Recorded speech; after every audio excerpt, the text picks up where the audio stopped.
Ini adalah kisah nyata terbakarnya jenazah saat makamnya dibongkar. Sebut saja nama si jasad itu Karta. Ia telah menikah dengan wanita pilihannya. Wajahnya cantik. Namun sayang, hatinya tak secantik wajahnya. Karta mulai terpengaruh dengan istrinya dan hampir selalu menurutinya. Dari sinilah kisah tragis itu dimulai. Selain Karta dan istrinya, di rumah itu juga tinggal ibunya. Sebelumnya, Karta bersikap baik pada ibunya. Tapi perlahan, sang istri mencuci otak sang suami. Suatu hari, sepulang Karta dari tempat kerja, istrinya mengadu. "Mas, ibu itu bagaimana sih? Kerjanya cuma jalan-jalan ke rumah tetangga. Gak mau bantuin aku." Karta langsung termakan kata-kata sang istri. Dicarinya ibunya. Ibu sukanya kemain ke rumah tetangga ya. Gak mau membantu menantu ibu." "Siapa yang bilang begitu? Ibu itu yang ngepel dan nyapu rumah ini, Karta. Ibu yang mencuci. Dan makanan yang kamu makan itu juga ibu yang masak. Ibu memang ke rumah tetangga, tapi itu cuma sebentar. Untuk istirahat. Kalau istirahat siang-siang di rumah ini, ibu bisa dimarahi istrimu." Mendengar penjelasan itu, bukannya minta maaf, Karta malah tidak mempercayainya. "Ah, ibu alasan saja." Hari-hari berikutnya, hubungan antara Karta dan ibunya tak kunjung membaik. Apalagi hubungan antara ibu dengan istri Karta, semakin memanas. Hingga suatu malam, setelah Karta sampai di rumah, sang istri memintanya mengambil keputusan yang sangat sulit. "Mas, aku sudah tidak betah lagi sama ibu. Aku dan ibu tidak bisa lagi tinggal dalam satu atap. Sekarang Mas pilih, aku yang pergi atau ibu yang keluar dari rumah ini," kata istri Karta dengan nada tinggi. Karta bingung. Ia tidak tega mengusir ibunya, tetapi ia juga tidak sanggup berpisah dari istrinya. Entah setan apa yang merasukinya, ia pun melangkah ke kamar ibunya. Karta masuk dan meminta ibunya balik ke kampung. "Masya Allah, benarkah kamu mau mengusir ibu ini, Karta?" tanya ibu setengah tak percaya saat mendengar Karta memintanya pergi dari rumah. "Iya, Bu. Ini demi kebaikan rumah tangga kami." "Kamu tega, Karta, orang yang namanya dipanggil hanya diam, kalaupun kamu mengusirku, tunggulah besok pagi. Tengah malam begini, ibu harus kemana?" Karta terdiam. Ia tak menjawab.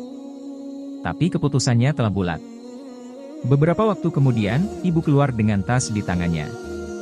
Tidak semua barangnya bisa dibawa. Ia melangkah berjalan di tengah malam, sambil air mata terus menetes membasahi pipinya. Sebagai seorang ibu, ia sungguh sangat kecewa. Sakit hatinya. Diusir oleh anak sendiri yang lebih mementingkan istri tak berakhlak daripada ibunya. Dalam kondisi itu, sang ibu pun berdoa.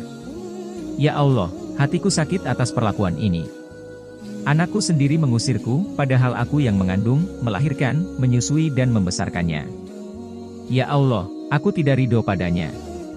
Aku haramkan seluruh air susu yang diminumnya sejak bayi hingga membentuknya seperti saat ini." Doa seorang ibu yang didurhakai, doa di tengah malam, dalam kondisi hujan rintik-rintik, ketiga faktor mustajabnya doa itu bertemu. Keesokan harinya, Karta merasakan seluruh tubuhnya sakit. Kulitnya mulai gatal-gatal. Makin lama, kulitnya seperti melepuh. Hari-hari berikutnya lepuhan itu mengeluarkan nanah dengan bau yang menyengat. Sampai-sampai, tetangga yang menjenguknya pun tidak berani mendekat. "Tolong carikan ibuku, aku ingin minta maaf. Sakitku ini karenanya," pintanya pada seseorang. "Tidak. Biar Karta merasakan sakit itu. Sakitnya hatiku diusir lebih sakit dari apa yang dirasakan Karta," jawab sang ibu saat ditemui pesuruh Karta. "Aku tak mau kembali ke rumah itu." Beberapa hari kemudian, Karta pun meninggal. Begitu busuknya bau Karta, sampai-sampai tidak ada yang mau memandikannya. Sang istri pun menyewa orang untuk memandikan Karta. Waktu meninggalnya Karta hampir bersamaan dengan meninggalnya orang lain di kampung yang sama. Sehingga tersedialah 2 galian untuk memakamkan mereka. Dan baru saja Karta dimakamkan, keributan terjadi. "Ini seharusnya makam untuk saudara saya. Kenapa ditempati?" kata seseorang yang terkejut melihat galian makam untuk saudaranya telah terisi. "Maaf Pak, kami tidak tahu. Karena sudah terlanjur, sekali lagi kami minta maaf. Mohon almarhum dimakamkan di galian satunya Pak, kan sama-sama makamnya."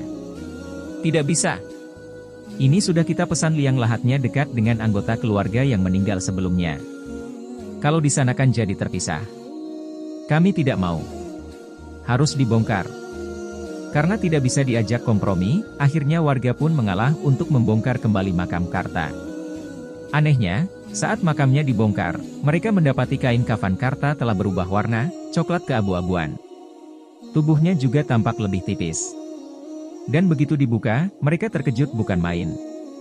Jenazah Karta berubah warna dan bentuk, seperti hangus terbakar.